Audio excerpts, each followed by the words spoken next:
የኛ አባቶች የነበሩበት ዓለም የራሱ ዓለም ነው። ይክፋም ይልማም። የኛ ዓለም ሌላ ዓለም ነው። ምን ውስጥ ነው ያለነው?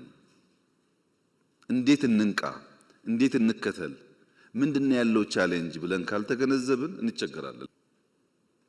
እኔ የተማርኩበት ትምህርት ቤት የበሻሻ አንደኛ ደጋ ትምህርት ቤት የተገነባው በዘማቾች ነው። ዘማች የገነባው ነው። ከዛ በፊት አልነበረም ትምህርት ቤት። አርብ እንለቀልቃለን፣ ቅዳሜና እሁድ ይደርቃል፣ ሰኞ እንማራለን። ይሄ ነበረኛ ትምህርት ቤት።